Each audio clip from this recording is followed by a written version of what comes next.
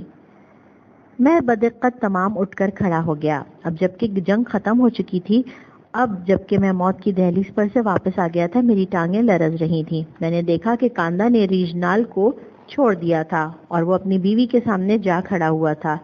وہ مردہ جانا کے ایک دانت پر ہاتھ رکھے کھڑا تھا۔ معلوم ہوتا تھا کہ جنگ کے بعد بھی وہ تھکن اور کمزوری محسوس کر رہا تھا۔ چنانچہ وہ مردہ جانا کے ایک دانت کا سہارا لیے اور اپنی بندوق جانا کے سر سے ٹکائے چہکنم کے عالم میں اپنی بیوی کے سامنے کھڑا ہوا تھا۔ لیونا، ریجنال نے آہستہ سے اپنی بیوی کو پکارا۔ لیونا، شوق تجسس سے بےتاب ہو کر میں ایک کاندا کے کندھے کا سہارا لے کر آگے بڑھایا کہ دیکھیں اب کیا ہوتا ہے۔ بہت دیر تک خاتون ریجنال خاموش کھڑی خالی خالی نظروں سے اپنے شوہر کی طرف دیکھتی رہی۔ دفتن اس کی آنکھوں کا خالی پن آہستہ آہستہ دور ہونے لگا، ان میں حیات کی چمک ابھرنے لگی، بالکل اسی طرح جس طرح شفاف آسمان پر آہستہ آہستہ چاند ابھرتا ہے۔ اس کی تقریباً بے نور سی آنکھوں میں رفتہ رفتہ چمک آنے لگی۔ آخر کار اس کے ہونٹ ہلے اور اس نے بے حد نیچی مگر مترنم آواز میں کہا، جارج۔ اس ظالم جانور نے، اس نے مردہ جانا کی طرف اشارہ کیا، ہمارے بچے کو مار دیا۔ دیکھو جارج، یہ پڑا ہے ہماری آنکھوں کا نور۔ جارج، اب میری زندگی تم ہو، صرف تم، جب تک کہ خدا ہمیں ایک اور بیٹا نہیں دے دیتا۔ اور دفتن وہ پھوٹ پڑی اور اپنے شوہر سے لپٹ گئی۔ میں وہاں سے ہٹ گیا اور سفید کاندا بھی ہٹ گئے کہ دونوں میاں بیوی جی بھر کے رو لیں۔ یہاں میں دو باتیں بتا دینا ضروری سمجھتا ہوں۔ ایک تو یہ کہ اس واقعے کے بعد خاتون ریجنال کے حواس پھر بحال ہو گئے۔ معلوم ہوتا ہے کہ طفل مقدس کے ٹوٹتے ہی وہ اثر یا سحر زائل ہو گیا تھا جو غالباً ہاروت نے اس پر طاری کر دیا تھا۔ یہ اثر کیا تھا یہ تو میں نہیں جانتا، البتہ میرا خیال ہے کہ وہ کسی وجہ سے طفل مقدس کے بت کو اپنا وہ بچہ سمجھ رہی تھی کہ جسے کئی برسوں پہلے انگلستان میں سرکس کے ایک ہاتھی نے مار ڈالا تھا۔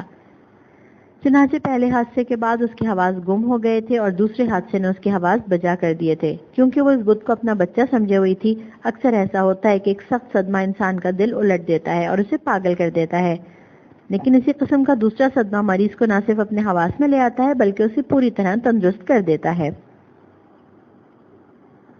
دوسری بات یہ کہ انگلستان والے واقعے کے بعد خاتون ریجنال کی یادداشت بالکل ختم ہو گئی تھی۔ اسے کچھ یاد نہ تھا سوائے ایک واقعے کے، اور یہ واقعہ ایک خواب تھا جس کی تفصیل اس نے چند دنوں بعد مجھے اور ریجنال کو سنائی تھی۔ اس کا خواب یوں تھا، ایک رات اس نے ریجنال اور سیویج کو طفل مقدس کے شہر کے ایک مکان میں سوتے دیکھا تھا۔ قارئین کو یاد ہوگا کہ ریجنال اور سیویج نے ایک رات خاتون ریجنال کو ہماری رہائش گاہ کے کمرے میں جہاں وہ دونوں سو رہے تھے دیکھا تھا۔ خاتون ریجنال کا یہ خواب اسی رات کا تھا۔ چنانچہ قارئین اس واقعے اور خاتون ریجنال کے بیان کو پیش نظر رکھ کر اپنے طور پر اس واقعے کے متعلق اگر کوئی نتیجہ اخذ کر سکتے ہوں تو کر لیں، کیونکہ خود میں کوئی نتیجہ اخذ کرنے سے قاصر ہوں۔ ریجنال اور اس کی بیوی کو دل کی بھڑاس نکالتے چھوڑ کر میں ہینس کی تلاش میں چلا۔ ہیکل کی شمالی دیوار کے قریب وہ مجھے پڑا مل گیا۔ ہینس اب کسی بھی انسانی مدد سے بالا تر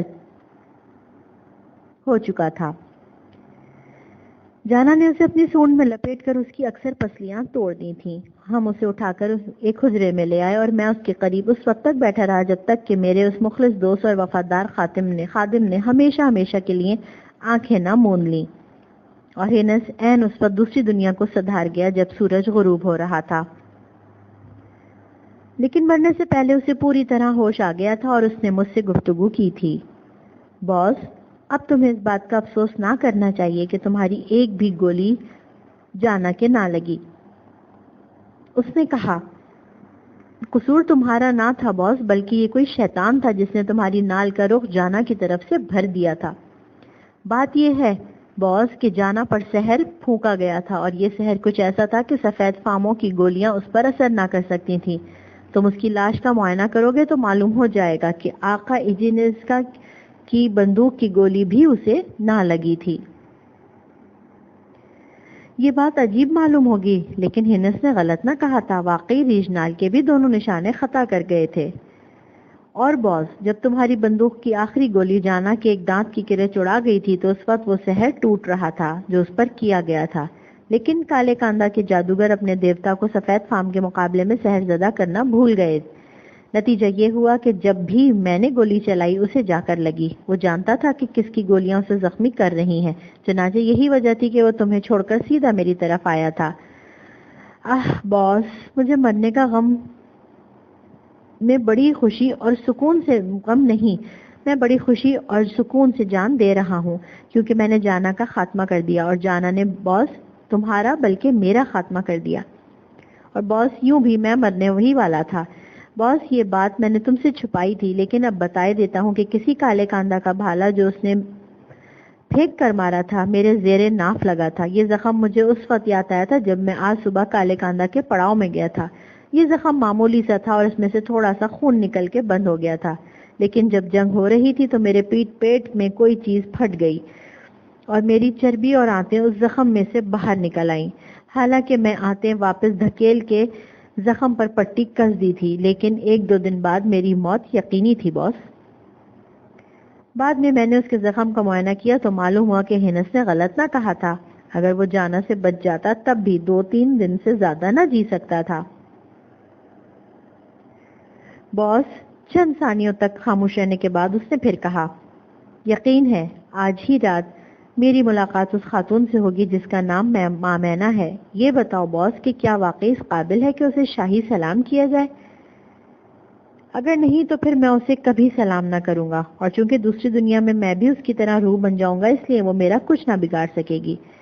اس نے مجھے ایسے خطاب دیے ہیں جو بڑے ذلیل ہیں کیونکہ اسے شاہی سلام کرنے لگا. ہاں اگر وہ اس سلام کی مستحق ہے تو پھر میں اسے سلام کروں گا. یہ عجیب اور مضحکہ خیز مسئلہ چونکہ اسے بڑا پریشان کیے ہوئے تھا اس لیے میں نے کہا کہ مامینا کسی بھی شاہی خاندان سے تعلق نہ رکھتی تھی چنانچہ اس سلام کی بھی مستحق نہ تھی جسے بائٹی کہتے ہیں اور جو صرف بادشاہوں کو کیا جاتا ہے. آہا وہ مسکرا کے بولا اب میں سمجھ لوں گا اس سے خصوصاً اس لیے بھی کہ میں نے اس کا پیغام تک پہنچا دیا تھا چنانچہ اب وہ مجھے کوئی الزام نہ دے سکے گی. باس یہ تو بتاؤ کہ جب جانا تم پر حملہ آور ہوا تھا تو کیا یہ عورت تمہیں دکھائی دی تھی جس طرح کہ میرا خیال ہے مجھے دکھائی دی تھی؟ میں نے کچھ دیکھا تو نہیں تھا ہینس لیکن وہ یقیناً واہمہ تھا. واہمہ؟ یہ تو بتاؤ باس کہ وہ وہم اور حقیقت کی سرحدیں کہاں ملتی ہیں اور کیا بعض ایسی باتیں جو وہم معلوم ہوتی ہیں بعد میں حقیقت ثابت نہیں ہو جاتی؟ چونکہ اس پہلی کا میرے پاس کوئی جواب نہ تھا اس لیے میں خاموش رہا. باس تم اپنی بیویوں اور والد کو کوئی پیغام نہیں دینا چاہتے؟ اگر کوئی پیغام دینا ہو تو جلد کہہ دو کیونکہ جلد ہی میرے دماغ کی ایسی حالت ہو جائے گی کہ میں ایک لفظ بھی یاد نہ رکھ سکوں گا. قارئین کو میری یہ حرکت احمقانہ معلوم ہوگی لیکن یہ حقیقت ہے کہ میں نے ہینس کے ذریعے اپنی دونوں بیویوں اور والد کو چند پیغامات بھجوائے. کیا پیغامات تھے وہ؟ میں انہیں یہاں تحریر کرنا نہیں چاہتا اور سچ تو یہ ہے کہ اس کی ضرورت بھی نہیں. میں نے جو کچھ کہا اس کا ایک ایک لفظ ہینس نے یاد کر لیا اور پھر اس نے میرے پیغامات میرے سامنے لفظ بلفظ دہرائے اور اب ہینس نے مجھ سے کہا کہ میں اسے اٹھا کے حجرے کے دروازے کے سامنے بٹھا دوں تاکہ آخری بار سورج کو غروب ہوتے دیکھ لے. چونکہ میں سورج کے اس پار جا رہا ہوں اس لیے پھر کبھی اسے غروب ہوتے نہ دیکھ سکوں گا. وہ بولا. وہ بہت دیر تک غروب ہوتے ہوئے سورج کی طرف دیکھتا رہا پھر بولا باس معلوم ہوتا ہے کہ موسم بہت عمدہ ہو جائے گا چنانچہ تمہاری واپسی کا سفر آسان ہوگا اور سفر کو آسان ہونا بھی چاہیے کیونکہ تمہارے ساتھ ہاتھی دانت سے لدے ہوئے اونٹ بھی ہوں گے. ہینس شاید وہ ہاتھی دانت میں کبھی حاصل نہ کر سکوں گا جو ہاتھیوں کے قبرستان میں پڑے ہوئے ہیں. کیوں باس؟ ظاہر ہے کہ کالے کاندا مجھے اس ہاتھی دانت کو ہاتھ بھی نہ لگانے دیں گے. نہیں باس ایسی کوئی بات نہیں ہوگی. وہ سر ہلا کے بولا چونکہ جانا مر چکا ہے اس لیے کالے کاندا یہاں نہ رہیں گے وہ چلے جائیں گے کسی طرف بھی. پھر وہ ان کارناموں سے متعلق باتیں کرنے لگا جو ہم نے ساتھ مل کر انجام دیے تھے. آخر میں اس نے کہا، اور یہ اس کے آخری الفاظ تھے، باس، تمہارے والد نے جب محبت کا ذکر کیا تھا تو میں حیران تھا کہ وہ یہ باتیں کیوں کہہ رہے ہیں، جبکہ میں عورتوں کے سائے سے بھی بھاگتا ہوں، لیکن اب معلوم ہوا ہے کہ ان کا مطلب کیا تھا باس۔ مجھے تم سے محبت تھی اور ہے، میں تمہاری محبت لیے اس دنیا سے جا رہا ہوں، اور اب معلوم ہوا ہے کہ ایک دوست کی محبت اس محبت سے عظیم ہوتی ہے جو عورت سے کی جاتی ہے۔ ہنس کا سر ڈھلک گیا۔ وہ میرے پیغامات میری بیویوں اور میرے والد تک پہنچانے کے لیے دوسری دنیا کو روانہ ہو چکا تھا۔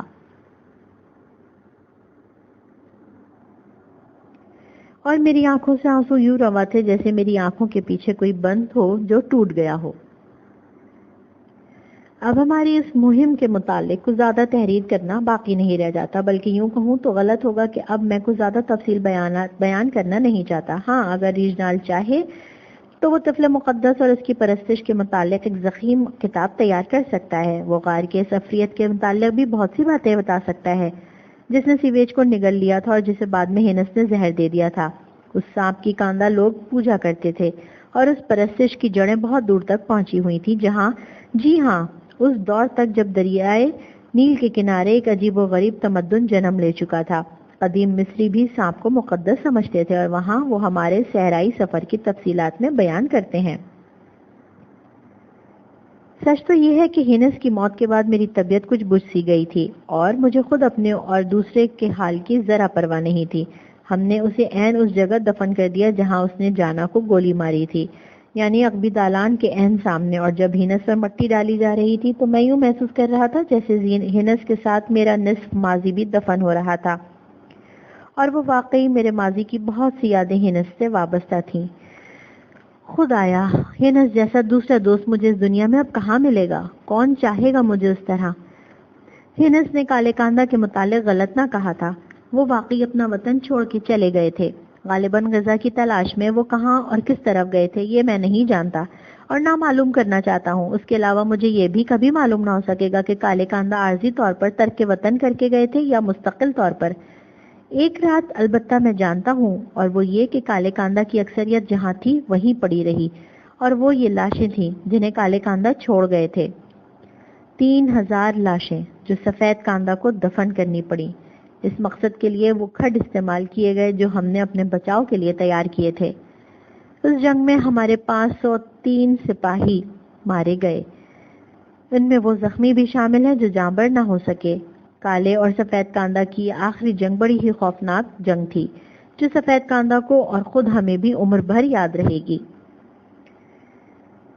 جانا کو اسی جگہ دفن کیا گیا جہاں وہ مرا تھا۔ ایک کافی لمبا چوڑا اور گہرا کھڈ کھودا گیا اور سارے کے سارے کاندھا نے مل کے خوب زور لگایا اور جانا کو اور پھر اس کے آقا سمبا کو اسی کھڈ میں لڑکا دیا۔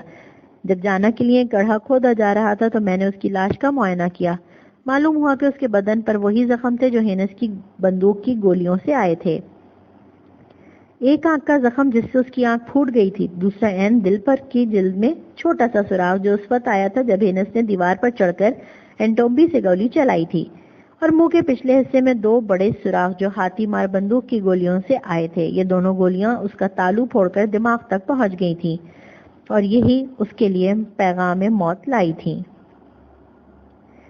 میں نے سفید کاندھا سے کہا کہ وہ جانا کے دونوں دانت مجھے دے دیں۔ جانا کے دانت نوادرات میں سے تھے، کیونکہ اتنے بڑے ہاتھی دانت کبھی کسی ہاتھی کے نہ رہے ہوں گے، لیکن میری یہ درخواست منظور نہ کی گئی۔ غالباً وہ دیوتا شر کے دانتوں کو بطور یادگار اپنے پاس ہی رکھنا چاہتے تھے۔ بہرحال جانا کو گڑھے میں لڑکانے سے پہلے کاندھا لوگوں نے بڑے بڑے کلہاڑے مار مار کر اس کے دونوں دانت کاٹ لیے۔ اس کے دانت دیکھنے سے معلوم ہوا کہ جانا بہت بوڑھا تھا، حیرت انگیز حد تک بوڑھا۔ اس کی عمر کتنی تھی نا اندازہ لگانا ناممکن ہے۔ تو یہ ہے جانا کا قصہ جو یہاں ختم ہوتا ہے۔ رہی دوسری باتیں تو وہ زنجیر و خوبی طے ہو گئیں۔ سفید کاندھا اپنی قسم اور وعدے پر قائم رہے۔ چند حیرت انگیز مذہبی رسومات ادا کرنے کے بعد، جن میں شریک نہ ہو سکا میں، خاتون ریجنال ندائے روح کے عہدے سے برطرف کر کے ریجنال کے حوالے کر دیا گیا۔ چونکہ دیوتا نہ رہا تھا اس لیے اب ندائے روح کی بھی کوئی ضرورت نہ تھی. اس کا وہ لباس جو اسے مصر قدیم کی دیوی ایزیس بنائے ہوئے تھا اتار کر اسے مقامی عورتوں کے کپڑے پہنا دیے گئے. اس کے بعد اس کی وہ حیثیت ختم ہو گئی جو اسے کاندہ لینڈ میں حاصل تھی. اب وہ ہم بھی ہماری طرح سفید کاندہ کی مہمان اور ایک معمولی عورت تھی. تاہم اسے اپنے شوہر کے ساتھ اس حجرے میں قیام کرنے کی اجازت دے دی گئی جہاں اسے اس وقت رکھا گیا تھا جب وہ ندائے روح تھی. چنانچہ ریجنال اس حجرے میں اپنی بیوی کے ساتھ رہنے لگا یہاں تک کہ 1.5 مہینے کے بعد ہم کاندہ لینڈ سے نکل کر صحرا کی طرف روانہ ہو گئے. صرف ایک دفعہ مجھ سے خاتون ریجنال سے تنہائی میں گفتگو کرنے کا موقع ملا. یہ ان دنوں کا واقعہ ہے جب ریجنال کے زخم جو اسے جنگ میں آئے تھے مندمل ہو چکے تھے اور وہ کسی خاص کام کے لیے یاد نہیں پڑتا کہ وہ کیا کام تھا. کوہ مقدس پر سے اتر کے طفل مقدس کے شہر میں گیا ہوا تھا اور وہ اپنی بیوی کو میری حفاظت میں دے گیا تھا. چنانچہ ہم ذرا تفریح کو نکلے اور میں خاتون ریجنال کو اس جنگل میں اور اس جگہ لے گیا جہاں بیٹھ کے ہم نے سفید کاندہ کی پہلی فصل کا جشن اور خود خاتون ریجنال کو ندائے روح کے روپ میں دیکھا تھا. وہاں تھوڑی دیر کے تک قیام کرنے کے کھڑے رہنے کے بعد اس راستے پر ہم چل پڑے جس راستے سے ہم پہلی فصل کے جشن کے موقع پر ہیکل تک آئے تھے. میں ہمارے اس راستے کے سخت سفر کے متعلق سب کچھ بتا چکا تھا. آخر کار وہ تھک کر ایک گرے ہوئے درخت کے تنے پر بیٹھ گئی. کوارٹر مین، قصر ریجنال کی اس دعوت کے بعد جو تمہیں یاد ہوگی آج پہلی دفعہ ہم آپس میں گفتگو کر رہے ہیں. بھلا اس دعوت کو میں کبھی بھول سکتا ہوں؟ اس وقت میں نے تم سے افریقہ کے متعلق بہت سے سوالات پوچھے تھے اور کہا تھا کہ میرا دل افریقہ کی طرف کھنچتا ہے اور یہ کہ مجھے افسوس ہوتا ہے جیسے افریقہ سے میرا گہرا تعلق ہے. تم نے میرے اس میلان طبع کو ایک وہم کہا تھا اور کسی ڈاکٹر سے رجوع کرنے کا مشورہ دیا تھا. لیکن کوارٹر مین، اب تو تمہیں بھی یقین ہو گیا ہوگا کہ میرا وہ وہم ایک حد تک حقیقت پر مبنی تھا. معلوم تو ایسا ہی ہوتا ہے، لیکن خاتون ہمیں یہ نہ بھولنا چاہیے کہ اکثر اتفاقات اس قسم کے وہموں کو حقیقت بنا دیتے ہیں. بہرحال خدا کا شکر ہے کہ اب یہ قصہ ختم ہوا. نہیں کوارٹر مین، یہ قصہ ختم نہیں ہوا. کم سے کم اس طرح ختم نہیں ہوا جس طرح تم سمجھ رہے ہو. ابھی تو ہمیں زندگی کا کافی طویل سفر طے کرنا ہے اور میں سمجھتی ہوں کہ یہ قصے کا انجام نہیں بلکہ آغاز ہے. میں کچھ سمجھا نہیں خاتون ریجنال، اور نہ ہی میں کچھ سمجھ پائی ہوں. لیکن سنو، پچھلے دنوں میں کیا ہوا اور کیا نہیں مجھے کچھ یاد نہیں سوائے اس بات کے کہ ایک رات میں نے جارج سیویج کو ایک مقامی مکان میں دیکھا تھا. مجھے یہ یاد ہے کہ سرکس کے ایک ہاتھی نے میرے بچے کو پٹخ دیا تھا، بالکل اسی طرح جس طرح کے زبردست ہاتھی نے طفل مقدس کے بت کو اٹھا کے پٹخ دیا تھا. ان دونوں واقعات میں حیرت انگیز مماثلت ہے، لیکن اسے بھی تم ایک اتفاق ہی کہو گے. تو کہنے کا مطلب یہ ہے کہ میرے بچے کی غمناک اور لرزخیز موت کے بعد کیا ہوا مجھے یاد نہیں، یہاں تک کہ جیسے ہوش سا آ گیا اور میں نے اپنے شوہر کو سامنے کھڑے پایا جو خون میں لت پت تھا، اور تم بھی میرے سامنے کھڑے ہوئے تھے اور جانا مرا پڑا تھا. اس کا سبب یہ ہے کہ اس عرصے میں تمہاری یادداشت یا تمہارا دماغ جاتا رہا تھا. کیا یاد ہے تمہیں؟ میں نے پوچھا. یہی تو مشکل ہے کہ میں کچھ نہیں کہہ سکتی. وہ ساری باتیں جو میرے دماغ میں صاف اور واضح تھی اب دھندلی اور گنجلک ہو چکی ہیں. جب میرا دماغ ان یادوں کو پکڑنے کی کوشش کرتا ہے تو وہ زندہ مچھلیوں کی طرح اس کی گرفت میں سے پھسل جاتی ہیں. وہ ایک دوسری زندگی تھی، اس زندگی سے قطعی مختلف، اور ایک بہت دلچسپ کہانی تھی اس زندگی میں، واقعات سے پر. اب میں یہ نہیں کہہ سکتی کہ میں نے جو کچھ دیکھا تھا وہ صرف اول تھا یا صرف آخر. بہرحال میں نے بھرا پورا شہر اور بہت سے ہیکل دیکھے تھے. لوگ شہر میں یا ان شہروں میں گھوم پھر رہے تھے اور ان لوگوں میں کوارٹر مین تم بھی تھے، جارج بھی تھا اور وہ بوڑھا محنت ہاروت بھی تھا. تم ہنسو گے لیکن یاد پڑتا ہے کہ اس کہانی میں ہم دونوں میں یعنی مجھ میں اور تم میں کوئی گہرا تعلق تھا، شاید کوئی رشتہ تھا ہم دونوں میں. تم یا تو میرے باپ تھے یا بھائی یا پھر چچیرا یا ممیرا بھائی. میں نے لقمہ دیا. یا چچیرے یا میرے بھائی یا پھر میرے ایک بہترین دوست. بہرحال ہم دونوں ایک دوسرے کے بہت قریب تھے.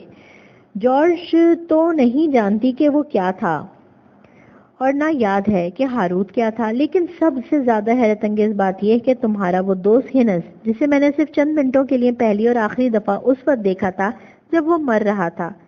اس ماضی یا مستقبل کی کہانی میں ایک بہت ہی اہم کردار ادا کر رہا تھا.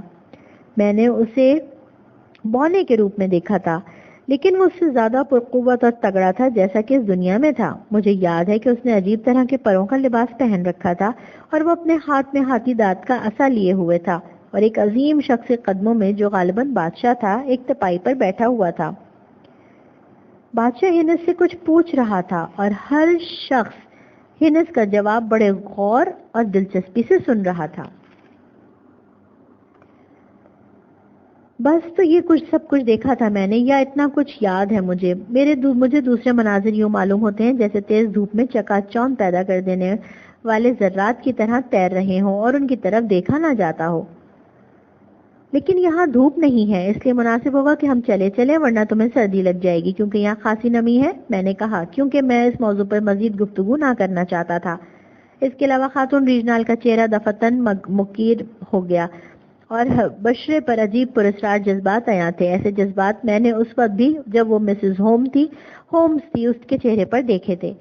واقعی یہاں کچھ زیادہ ہی نمی ہے، اس نے کہا، لیکن تم جانو میں نزاکت کی پڑیا نہیں ہوں، اور کوارٹرمین تمہیں مجھ سے خوف نہ کھانا چاہیے. میں نے جو کچھ کہا ہے پوری طرح اپنے حواس میں رہ کر کہا ہے. یہ سچ ہے کہ میرا دماغ کسی طرح مجھ سے چھین لیا گیا تھا، لیکن اب وہ مجھے واپس مل چکا ہے اور میں سمجھتی ہوں اب کوئی اسے دوبارہ نہ چرائے گا. بے شک تمہارا دماغ اب نہ چرایا جائے گا، میں نے بڑے یقین سے کہا، لیکن یہ دماغ چرانے کی ایک ہی رہی تھی. کبھی کسی نے خواب میں بھی ایسی بات نہ دیکھی ہوگی. لیکن تم نے دیکھی تھی، اس نے میری آنکھوں میں آنکھیں ڈال کے کہا. یہاں سے جانے سے پہلے میں تمہیں ایک بات بتانا چاہتی ہوں. ہاروت اور اس نائب نے مجھے ایک تحفہ دیا ہے. انہوں نے مجھے ایک بکس دیا ہے جو ان پتیوں سے بھرا ہوا ہے جسے تم جادو کی تمباکو کہا کرتے تھے. لیکن اب یہ معلوم ہوا ہے کہ یہ پتیاں ٹاڈو کہلاتی ہیں. یہ وہی پتیاں ہیں جو ہاروت اور ماروت نے ایک پیالے میں جلائی تھی، اور اس کے دھوئیں میں تم نے اور میں نے بہت عجیب و غریب تصویریں دیکھی تھیں، اور وہ بھی قصر ریجنال کے کمرے میں کھڑے ہو کر یہ تصویریں دیکھی تھیں. ہیکل میں بھی ہم نے تمہیں اس دھوئیں کے سونگتے اور چند پیشن گوئیاں کرتے ہوئے دیکھا تھا. اس وقت تم ندائے روح تھی.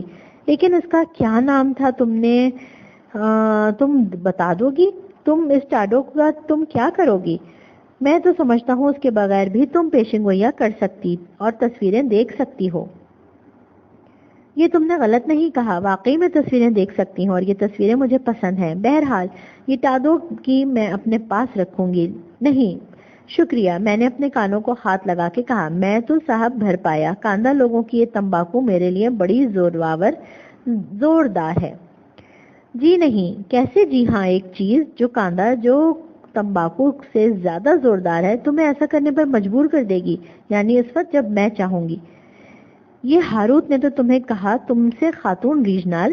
میں نے کہا. میں نے پوچھا. یہ تو میں نہیں جانتی، اس نے ذرا الجھ کر جواب دیا. میرا خیال ہے کہ یہ بات طفل مقدس نے مجھ سے کہی تھی. وہ اکثر مجھ سے باتیں کیا کرتا تھا. کوارٹرمین، طفل مقدس نہ ٹوٹا ہے اور نہ برباد ہوا، بلکہ وہ کہیں ماضی یا مستقبل میں چلا گیا ہے، اور میرا مطلب ہے کہ ہم دونوں اسے ایک نہ ایک دن اسی دور میں یعنی ماضی یا مستقبل میں دیکھ لیں گے، اور اس وقت طفل مقدس اس کے وطن میں ہوگا. ہاں، اسے ہم دونوں ہی دیکھیں گے، اور اگر کوئی تیسرا ہمارے ساتھ ہوا تو وہ تمہارا خادم اور دوست ہنس ہوگا. پھر میں کہتی ہوں کہ مجھے معلوم نہیں کہ وہ وقت کب آئے گا. شاید وقت کے متعلق بردی کاغذ کے دونوں پلندوں میں کچھ تحریر ہو. یہ دونوں پلندے بھی ہاروت نے مجھے بخش دیے ہیں، کیونکہ بقول اس کے میں طفل مقدس کی پہلی اور آخری راہبہ تھی. ہاروت نے اس نے ماتھے پر ہاتھ مار کر کہا. طفل مقدس نے مجھ سے کہا تھا کہ میں اس وقت تک ردی کاغذ کے پلندوں پر کی تحریر پڑھنے کی کوشش نہ کروں اور نہ کسی اور سے پڑھوا لوں جب تک کہ میری زندگی میں ایک انقلاب نہیں آ جاتا. یہ انقلاب کیا ہوگا اور کیسا ہوگا یہ میں نہیں جانتی، اور بہتر ہوگا کہ تم یہ معلوم کرنے کی کوشش بھی نہ کرو، کیونکہ اس دنیا میں بعض انقلابات بڑے ہی المناک ہوتے ہیں. یہ تم نے غلط نہیں کہا، چنانچہ میں ردی کاغذ کی تحریر پڑھنے کی کوشش نہ کروں گی. اب تم پوچھو گے کہ میں نے یہ سب باتیں تم سے کیوں کہیں. میں یہ باتیں تم سے صرف تم سے کہنا چاہتی تھی. اس کے علاوہ تم نے میرے اور جارج کے لیے جو کچھ کیا ہے اس کا شکریہ بھی ادا کرنا چاہتی تھی. میرا خیال ہے کہ آئندہ ہمیں اس طرح کھل کر اور تنہائی میں بات کرنے کا موقع نہ ملے گا. چنانچہ ایک بار پھر میں تمہیں تمہارا شکریہ ادا کرتی ہوں اور اس وقت تک کے لیے تمہیں خدا حافظ کہتی ہوں جب تک ہماری ملاقات دوبارہ نہیں ہو جاتی۔ میرا مطلب ہے اس ملاقات سے ہے جس کا ذکر میں نے تم سے کیا ہے، یعنی جب ہم دونوں اکیلے ہوں گے اور تادو کی دھوئیں میں تصویریں دیکھ رہے ہوں گے، شاید ماضی کی یا شاید مستقبل کی۔ اور اس نے اپنا دایاں ہاتھ میری طرف اس طرح بڑھا دیا کہ میں نے اس کا مطلب سمجھ کر اپنے ہونٹ اس کی ہاتھ کی پشت پر رکھ دیے۔ ہمارا آخری مہینہ بلکہ آخری 3 ہفتے، کیونکہ پہلے ہفتے کے آخری دن تک تو میں جنگ کی تھکنی دور کرتا رہا، ہاں تو آخری 3 ہفتے کچھ زیادہ ہی مصروف گزرے۔ سب سے پہلا کام میں نے یہ کیا کہ ہاروت کے ساتھ شہر سمبا تک گیا۔ یہ سفر اس وقت کیا گیا جب ہمارے جاسوسوں نے آ کے اطلاع دی کہ کالے کاندے کہیں شمال مغرب کی طرف چلے گئے ہیں۔ اپنے دل میں عجیب و غریب جذبات کا طوفان لے کر میں ایک بار پھر اس راستے پر چل پڑا جس راستے میں اور ہنس جانا سے بچ کر آئے تھے۔ میں نے اس درخت کو بھی دیکھا جس پر میں نے اور ہنس نے پناہ لی تھی۔ اس کے تنے پر جانا کی ان کوششوں کے نشانات بھی موجود تھے جو اس نے درخت کو گرانے کے لیے کی تھی۔ دریا عبور کر کے ہم ڈھلان اترنے لگے جس پر سے میں اور ہنس اپنی زندگی بچانے کے لیے اونٹ پر سوار ہو کر بھاگے تھے، اور یہ ڈھلان اتر کر ہم ہاتھیوں کے قبرستان تک پہنچ گئے تھے۔ اور یہاں ہر چیز اپنی اصلی حالت پر تھی، اور وہ رہی وہ چٹان جس پر جانا نمودار ہوا تھا، یہ رہے وہ پتھر جن کے پیچھے میں نے اپنے آپ کو چھپانے کی کوشش کی تھی۔ ان پتھروں کے قریب چند ہڈیاں پڑی ہوئی تھیں، یہ ماروت کی ہڈیاں تھیں۔ ان ہڈیوں کو ہم نے اسی جگہ دفن کر دیا۔ چاروں طرف ہاتھیوں کے ڈھانچے پڑے ہوئے تھے، اب نہ جانا تھا اور نہ اس کے پوجنے والے کاندھا۔ چنانچہ ان ڈھانچوں میں سے ہم نے بہت سا ہاتھی دانت حاصل کر لیا جو اتنا تھا کہ 50 اونٹوں پر لادا گیا۔ اب بھی قبرستان میں بہت سا ہاتھی دانت پڑا ہوا تھا، لیکن یہ ہاتھی دانت موسموں کے تغیر سے خراب و خستہ ہو چکا تھا، اس لیے ہمارے لیے بیکار تھا۔ ہاتھی دانت طفل مقدس کے شہر میں بھجوا کے جسے دوبارہ آباد کر دیا گیا تھا، ہم شہر سمبا میں پہنچے۔ شہر سمبا ویران پڑا ہوا تھا، ایسی ویرانی میں نے پہلے کبھی کسی بستی میں نہ دیکھی تھی۔ کالے کاندھا اپنا وطن چھوڑ گئے تھے، وہاں کچھ نہ تھا البتہ بازار کے چوک اور اس کے قربان گاہ اور اس کے ارد گرد جہاں ہمارے 3 شتر سواروں کو بھیٹ چڑھایا گیا تھا لاشوں کے انبار تھے۔ یہ وہ لوگ تھے جو جنگ میں زخمی ہوئے تھے اور جنہیں کالے کاندھا اٹھا لائے تھے۔ مکانات کے دروازے کھلے پڑے تھے اور مکینوں کے برتن لڑکتے پھر رہے تھے۔ چند بھوکے کتوں اور لومڑیوں کے علاوہ شہر سمبا میں کوئی جاندار نظر نہ آ رہا تھا۔ طفل مقدس کا قہر اپنا کام کر گیا، ہاروت نے بڑے مؤثر انداز میں کہا۔ پہلے اولوں کا طوفان، پھر قحط، پھر جنگ کی تباہی اور خانہ بدوشانہ زندگی کی دشواریاں اور سفر کے مصائب۔ معلوم تو ایسا ہی ہوتا ہے، میں نے جواب دیا، لیکن تمہارے طفل مقدس کا یہ قہر 2 دھاری تلوار کی طرح تھا۔ اگر جانا مارا گیا اور کالے کاندھا فرار ہو گئے تو میرے دوست ہاروت خود طفل مقدس بھی اس کو پوجنے والوں کی اکثریت بھی کہاں رہی؟ کیا کرو گے اپنے دیوتا کے بغیر؟ ہم توبہ کرتے رہیں گے نیکومزن، یہاں تک کہ ہمارے لیے دوسرا دیوتا اترے گا، اور مجھے یقین ہے کہ وقت آنے پر وہ ضرور آئے گا۔ میں اب بھی سوچتا ہوں کہ سفید کاندھا کو واقعی دوسرا دیوتا مل گیا ہوگا، اور اگر مل گیا ہے تو اب اس کا کیا روپ ہوگا؟ سفید کاندھا طفل مقدس کے بجائے اب کس کے سامنے سر جھکا رہے ہوں گے؟ وہ رات ہم نے اس مہمان خانے میں بسر کی جہاں مجھے اور ہاروت کو قید رکھا گیا تھا، اور جس کی چھت پر سے ہم نے چوک میں قربان گاہ پر آگ جلتے اور ہمارے شتر سوار ساتھیوں کو بھیٹ چڑھتے دیکھا تھا۔ غالباً یہ کہنے کی ضرورت نہیں کہ اس رات میں سو نہ سکا تھا۔ 10 دن بعد 100 اونٹوں کا ایک قافلہ کوہ مقدس کی بلندیوں پر سے اتر رہا تھا۔ اس کاروان کے پیچھے کے 50 اونٹوں پر ہاتھی دانت لدا ہوا تھا، بقیہ اونٹوں پر وہ لوگ سوار تھے جو ہمیں پہنچانے آ رہے تھے۔ ہاروت اس بدرقے کا سردار تھا۔ 3 نہایت عمدہ اونٹوں میں سے ایک پر میں سوار تھا اور دوسرے پر ریجنال اور تیسرے پر اس کی بیوی خاتون ریجنال سوار تھی۔ لیکن یہ ہاتھی دانت بڑا منحوس تھا، جیسی کہ وہ ہر چیز منحوس تھی جس کا تعلق جانا سے رہا ہو۔ چند ہفتوں کے سفر کے بعد صحرا میں زبردست طوفان آیا اور ہم بمشکل اپنی جانیں بچا سکے۔ جب ریت کا طوفان اپنے عروج پر تھا تو ہاتھی دانت سے لدے ہوئے اونٹ رسیاں توڑا کر بھاگ نکلے اور شاید منو ریت تلے دب گئے۔ بہرحال بڑی تلاش کے بعد ہم صرف 10 اونٹ پکڑنے میں کامیاب ہو سکے۔ ریجنال نے چاہا کہ وہ اس ہاتھی دانت کی قیمت جو ریت تلے دب گیا تھا خود ادا کر کے میرے نقصان کی تلافی کر دے۔ اس ہاتھی دانت کی قیمت 1000 پاؤنڈ تک پہنچ چکی تھی۔ بہرحال میں نے یہ رقم لینے سے انکار کر دیا، لیکن بعد میں مجھے معلوم ہوا کہ ریجنال نے اپنے وصیت نامے کے ضمیمے میں 10,000 پاؤنڈ میرے نام کر دیے تھے۔ یہ ضمیمہ قارئین کو یاد ہوگا، اس نے اس رات تیار کیا تھا جب اسے سیویج کو خاتون ریجنال کا خیال پیکر نظر آیا تھا۔ کئی مہینوں کے سفر کے بعد ہم بحر احمر کی ایک چھوٹی سی بندرگاہ پر پہنچ گئے. اس بندرگاہ کا کوئی عربی نام نہ تھا جو اس وقت مجھے یاد نہیں آ رہا. خوش قسمتی سے ہمیں 2 تجارتی جہاز تیار مل گئے. ایک عدن کو جا رہا تھا اور دوسرا سوئس کی طرف. پہلے جہاز کا ٹکٹ میں نے لے لیا کہ عدن سے دوسرے جہاز میں سوار ہو کر ناٹال پہنچ جاؤں گا. ریجنال اور خاتون ریجنال نے دوسرے جہاز کے ٹکٹ لیے. وہ دونوں سوئس کی بندرگاہ پر اتر کر اور وہاں سے براستہ خشکی اسکندریہ جانے والے تھے. ریجنال اور اس کی بیوی مجھ سے رخصت ہو کر جہاز میں سوار ہوئے تو ان لوگوں کی اور خود میری بھی آنکھیں پرنم تھیں. ریجنال، میں اور مجھ میں دوستی کا مقدس رشتہ قائم ہو چکا تھا. میں ان دونوں کے مستقبل کے متعلق کچھ نہ کہوں گا سوائے اس کی کہ خاتون ریجنال نے یہ غلط نہ کہا تھا کہ ہم دونوں کی ملاقات ایک بار پھر ہوگی اور اس وقت ہم تنہا ہوں گے. اور جب میں ہاروت سے رخصت ہو رہا تھا تو اس نے مجھ سے مصافحہ کرتے ہوئے کہا، میں بھی مصر جا رہا ہوں میکمزن. کیوں؟ شاید کسی دوسرے دیوتا کی تلاش میں، اس نے جواب دیا. اور اس دوسرے دیوتا کو کوئی نہ توڑ سکے گا کیونکہ اب جانا رہا ہی نہیں، لیکن اس کے متعلق تفصیل سے گفتگو پھر کریں گے بشرط یہ کہ ہماری ملاقات ہوئی. اور میں سوچ رہا تھا کہ کیا واقعی ہاروت سے میری ملاقات ہوگی؟ کب؟ کہاں؟ لیکن خاتون ریجنال نے بھی تو یہی کہا تھا کہ کیا واقعی خاتون ریجنال سے صدیوں سے پہلے میرا کوئی رشتہ تھا؟ کیا واقعی میں ماضی یا مستقبل کی تصویریں دیکھ سکوں گا؟ کیا واقعی معلوم کر سکوں گا کہ صدیوں پہلے میں کون اور کیا تھا یا صدیوں بعد کون اور کیا ہوں گا؟ لیکن خاتون ریجنال سے میرا کیا تعلق ہو سکتا ہے؟ اور یہ معلوم کرنا میرے لیے مقدر ہو چکا تھا. اور میں نے سوچا کہ خاتون ریجنال نے بھی تو یہ مانا تھا کہ اس ماضی یا مستقبل کی کہانی میں اس نے ہینس کو بھی ایک اہم کردار ادا کرتے ہوئے دیکھا تھا. کیا واقعی میں اپنے وفادار خادم اور مخلص دوست کو دوبارہ دیکھ سکوں گا؟ اور میں ہینس کو یاد کر کے میں رو پڑا.